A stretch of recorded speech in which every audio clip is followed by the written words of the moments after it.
Olá pessoal, Calimar de volta. Hoje nós vamos aprender a fazer uma horta com os professores e alunos da Casa Familiar de Barreirinhas, a CFR. Fique conosco até o final do vídeo. É importante dar um pouco de atenção, porque é uma aula didática e eu sempre tenho comigo que todo o conhecimento é válido, né? Às vezes a gente acha desnecessário, mas vai chegar um momento da vida nossa que faz importante, né? Nós não sabemos qual vai ser o dia da manhã. Foi explicado ontem pelos nossos colegas que tem que ter um planejamento, né? Então, qual é a nossa parte de planejamento? Escolha da área. Qual foi a escolha da área aqui da escola? Esta aqui está sendo a escolha da área neste momento, tá? O segundo passo é a limpeza. Depois de fazer a escolha da área, a gente vai utilizar, coloca lá no cantinho. Depois da escolha da área, tem a limpeza que o nosso colega está fazendo. Em segundo, nós técnicos recomendamos fazer análise do solo. Lucas, por que fazer essa análise? Porque nós vamos precisar incorporar nutrientes. E às vezes com a análise a gente vai descobrir se tem mais potássio, se tem mais fósforo, se está ácido ou se está cinza, que faz naturalmente o controle da acidez do solo. E o cal?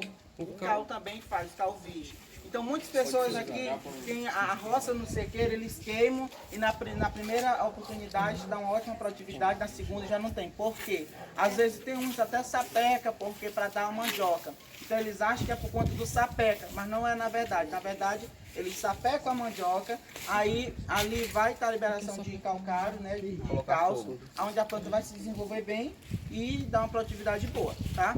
Então assim, quando não se tem um poder bom, a gente faz o que? Aplicação de cinza. E até melhor, porque o uso errado do calcário traz prejuízo para o solo. Então, eu mesmo como técnico recomendo, sou muito sustentável, recomendo mesmo a questão da cinza, porque é um pouco demorado. O ecológico, o natural, o sustentável é um pouco demorado, mas vai chegar um tempo que o teu solo vai ficar ideal, tá? O nosso colega já limpou. Teoricamente, já fizemos a análise do solo, já descobrimos que esse solo tem necessidade de alguns nutrientes. Segundo, a drenagem, que é a... Quer aprender a fazer sua própria horta? Clique no link abaixo na descrição do vídeo, você vai aprender o passo a passo de como ter sua própria horta. Porque às vezes nós temos solo muito compactado, né? Aqui não é o nosso caso, mas região do barro, o solo muito compactado, ele vai misturar toda a areia para que fique um solo bem drenado, para que tenha a absorção dos nutrientes muito bom pela planta, a questão da distribuição uniforme da água e para que a planta se desenvolva bem, principalmente as que precisam, as que se desenvolvem pela raiz, como batata, mandioca, essas primordialmente assim. Está nivelando o solo, né, porque precisa de uma certa nível para que tenha a questão da distribuição de água ao pó. Lembrando, pessoal, quando ele faz essa miscigenação do solo aqui, essa mistura toda, também já se aproveita o calcário para dele lá no todo do solo, tá? Aí é uma carência de quantos dias? 45 a 60 dias antes do plantio da planta. Isso depois que já fez a análise, faz a correção do solo, que é o uso de calcário, né? Quando é cinza, tu pode usar depois até com 3 dias, agora o calcário 45 dias. Agora nós vamos para a parte da adubação. Que essa adubação chama-se adubação de fundação. Por quê? Porque é antes do plantio. Aí agora nós vamos fazer adubação. Porque muitas pessoas, esse solo não dá nada. Não dá nada porque não tem nutrientes, né? Mas se tu incorporar nutrientes, vai dar tudo que tu plantar, tá? Então agora nós vamos fazer adubação de fundação, onde o nosso técnico vai explicar as alternativas de adubação que tem. Os tipos de adubação que existem, orgânicos e tal. Deixa eu chegar essa pra gente. Tem o composto orgânico, que é proveniente, né, da decomposição de materiais vegetais e animais, restos de frutas, esterco de animais. Então, esse material ele é juntado em uma pilha, acho que de 1,5 metro de altura, sendo que a largura não pode ultrapassar o tamanho da altura. Rapidinho aqui.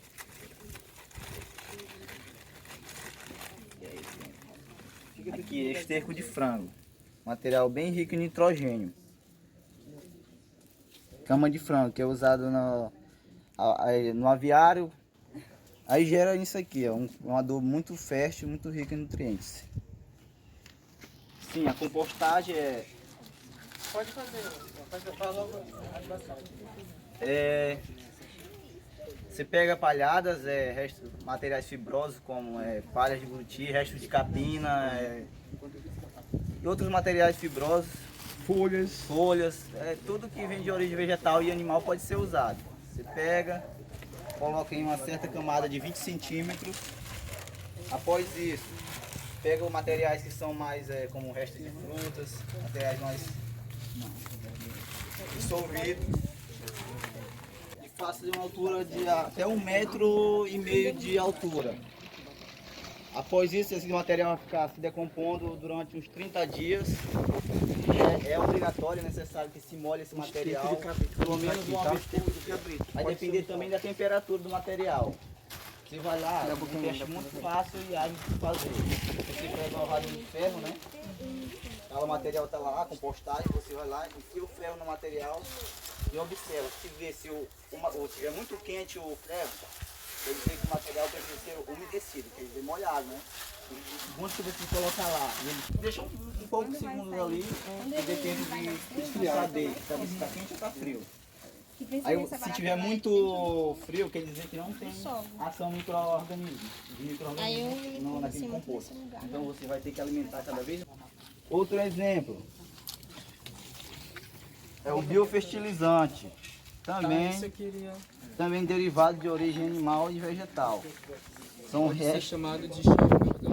Esse aqui é um chorume, o famoso chorume, é um tipo de biofertilizante. Existem outros diversos, né? Mas a gente trouxe hoje esse para demonstrar aqui. Ele é feito a partir também da decomposição de materiais vegetais e animais. Pode ser usado. Esse é retirado na compostagem? Sim, o material da compostagem, o líquido, a parte líquida que gera o biofertilizante. O indicado é que se aplique 1 litro de biofertilizante por 10 litros de água, porque ele é bem forte. As vantagens desses adubos orgânicos, quais vantagens eles têm? Eles ajudam no controle de pragas, ajudam na conservação do solo, enriquecer o solo, deixando o solo mais fértil por mais tempo.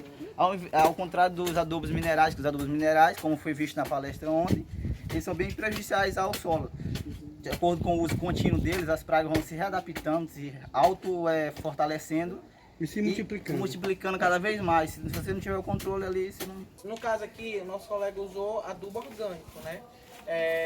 Se fosse o químico, né, que às vezes fazem, lembrando que essa aplicação desse adubo orgânico foi todo nele completo. Mas no caso de outras culturas, tipo outras frutíferas, como no caso de acerola e outros, né? Tem a adubação é localizada. Essa aqui vocês colocam porque a gente vai usar esse canteiro todo, né? Mas em outras culturas tem que ser uma adubação localizada. Específica para aquela frutífera. Tá? No caso, como ele usou adubo orgânico e não o químico, né? O central, se ele tivesse utilizado, nós ia passar 8 dias, de 7 a 8 dias molhando. Como ele usou o orgânico, nós vamos plantar aqui. Certo, coloca aí e lá. Tá bom. Tá vindo. Água. Então, pessoal, após o envolvimento do solo, toda a drenagem do solo, a gente aplica o biofertilizante. Ele pode ser aplicado, o biofertilizante pode ser aplicado antes do plantio ou depois que a planta já estiver fixada no solo, pode ser aplicado esse biofertilizante. A gente vai fazer uma... Vamos aplicar agora por aplicar conta, antes. porque não vamos gastar aqui depois. Molhar mais, Lucas? Pegar todo o canteiro.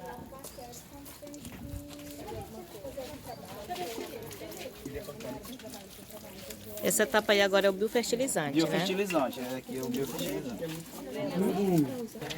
Porque solos muito arenosos, ou eles tendem à evaporação da água, porque ela não se fixa no solo diretamente, ou a infiltração, que toda a água é dissolvida lá para baixo, no lençol freático, e a planta não consegue absorver essa água. Sendo que um solo areno-argiloso, que é o indicado, um solo médio, né, de textura média, ele absorve bastante água e segura até que a planta necessite dessa água.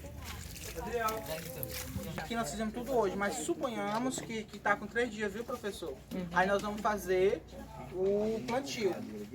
Nós vamos fazer a demonstração hoje aqui somente do alface, né? Que é um espaçamento de 25 centímetros entre plantas, nesse canteiro. Aí nossos colegas vão colocar aqui esse semente. Geralmente quantas sementes por buraco? 3. E depois também vai fazer a espécie.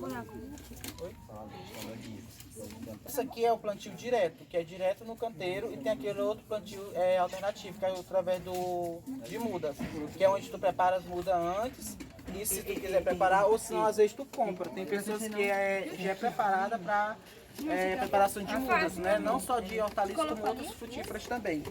Neste caso, nós vamos estar plantando hoje aqui plantio direto do alface e deixando outras sementes para fazer as mudas para vocês plantarem. Tá? Isso aqui é apenas uma demonstração, tá bom? O quiabo não é necessário plantar aqui, por conta aqui do espaço. Então, é necessário você fazer as covas, o coveamento aqui, de uma profundidade 40 por 40. 40, tá? Fazer de fato a adubação, a misturação do solo com adubo orgânico, passar 3 dias e vocês podem plantar direto ou se não através de mudas. Olá, gente, bom dia. O nosso aluno Yuri, da Casa Familiar Rural, ele está fazendo aqui uma pequena oficina de como a gente vai preparar um recipiente para sementear. Estou correto? Sementear. Então ele manualmente, artesanalmente, ele pega um cano, vocês também podem pegar o cano mais ou menos nesse diâmetro. E aí vocês vão enrolar o papel no cano, isso, que é para ele ficar bastante resistente aqui no fundo, tá? Mas antes de fazer tudo isso, vocês vão pegar o papel A4, vão fazer essa dobrinha aqui, olha, que é para ele ficar bem firme. E aí agora o Yuri vai demonstrar para vocês como é que faz todo o processo. Muito bem, pessoal.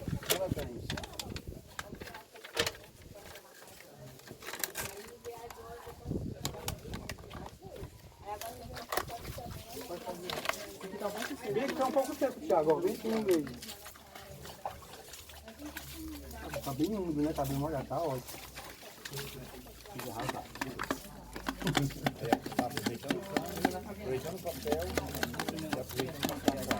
E não usar mais o plástico, né? Sim. O plástico só usa quando for para reaproveitar, tipo as garrafinhas PET de água mineral, os copinhos que utiliza, né? Geralmente consumo café pode ser lavado e reaproveitar. E na hora que for para plantar no solo, não tira nada de papel, né? Não precisa. Só cavou o buraquinho e colocou. E no caso eu tenha, Yuri, papéis em casa velhos, que pode ser usado também. Jornais, Qualquer papel desse, livros. o fato de já ter sido impresso não tem problema não, tem né? problema. Ah, porque até melhor, né? Ah, Porque sim. reaproveita. E não vai ao lixo. Esses tempos que a gente trouxe. Tá bom? Então a gente pode usar aquele depois dos 15 dias? Não, tem que ser orgânico mesmo. Eu prefiro que vocês usem só se quiserem usar, pode usar. Em pequena quantidade. Melhor. Porque porque o que ele dá, depois ele tira. Ele deixa ele dá, ele libera um tempo, depois ele deixa no solo forte. Ele deixa o solo ressecar. Aquela história. Depois está bem misturado, a gente vai colocar recipiente. Ele deixa o solo mais ácido depois, mais permeável. Gente, aquele regador, por favor, com água pra gente ir molhando aqui, não é isso? É interessante. Isso. Eu vou deixar o CD daqui, aí todo mundo voltar de uma vez e tal. Um exemplo de cobertura morta, que a gente pode usar essa mesma vegetação que a gente tiramos no início, né? Ela já está seca, geralmente é verde, aí ela vai passar, fica seca, agora a gente pode usar. Como cobertura morta. Aqui não tem planta, né? Mas suponhamos que aqui, ó, nessa área aqui não está demarcada, ó. Tem que essa ordem, no mínimo 3 horas de sol por dia, regue, sempre que é necessário, para manter o solo sempre molhado e para alimentar as plantas, Quais os benefícios de a cobertura morta? Primeiro, evita o nascimento de ervas daninhas, né? Que vai estar competindo com luz, água, enfim. Vai manter mais a umidade do solo e vai ter muitos micros e macro-organismos que fazem a absorção do solo, que são às vezes fungos, bactérias benéficas, que acabam fazendo a absorção dos nutrientes que a planta acaba absorvendo, tá? É muito importante a cobertura morta. O nosso colega falou, é interessante o modelo, por exemplo, isso aqui está bem grosso, essa cobertura de morta, então assim, quase não é válida para as hortaliças, né, para a olericultura. Então tu coloca um capim um pouco mais macio, para que Pode até estar triturando esse material, né, na forrageira, no material, e colocando, amontoando ele mais corretamente. Também favorece a umidade, né? Sim. Uma pergunta. Onde foi feita aqui a plantação, né? Isso. Por que não poderia ser feita aqui uma cobertura morta? Poderia, mas não é recomendável porque são plantas delicadas. Então quando ela vem germinando, aí tem uma cobertura morta, ela vai acabando. No caso, O ideal também, depois que ela já estiver germinada, ter um certo ponto de maturidade, aí que a gente colocaria essa cobertura morta. E também é possível observar a questão da procura do adubo mineral em relação a isso aí, porque o orgânico ele tem um maior tempo de decomposição, já o mineral não. Ele dá uma eficiência logo bem rápida. Aí, por isso a procura hoje, que a gente falou na palestra, que é o mais usado pela agricultura hoje, porque ele apresenta um efeito rápido, ele é bem eficaz. E o pessoal quer cada vez colher em um menor tempo e espaço de tempo para entregar essa produção para o consumidor. A demanda de consumo é bem grande hoje do Brasil e do mundo, né? Aí o agricultor preza por buscar adubo químico, mineral, que atende a exigência dele com maior rapidez do que se comparado com o orgânico, que tem uma liberação muito mais lenta. Pessoal, estamos chegando à reta final, viu, professor? Eu queria agradecer pela oportunidade de, de alguma forma, poder contribuir com a Escola do Atins, contribuir com os colegas por uma instituição que eu já passei por lá, deixando encaminhada algumas responsabilidades da escola, né? Que é a questão de plantio, os tratos culturais, a limpeza, fazer a questão do manejo. Não é só uma horta e não é algo simples, é algo científico, algo importante, porque nós estamos trabalhando com produção de alimentos. Alimentos extras vai te alimentar, ter qualidade de vida, né? Então, muito obrigado. E essa é a nossa apresentação que nós deixamos aqui para a comunidade. E somos gratos, né? Por de alguma forma contribuir. Muito obrigado. Uma salva de palmas para vocês. Foi plantada. Maravilha. Obrigada, viu, gente? Muito obrigado.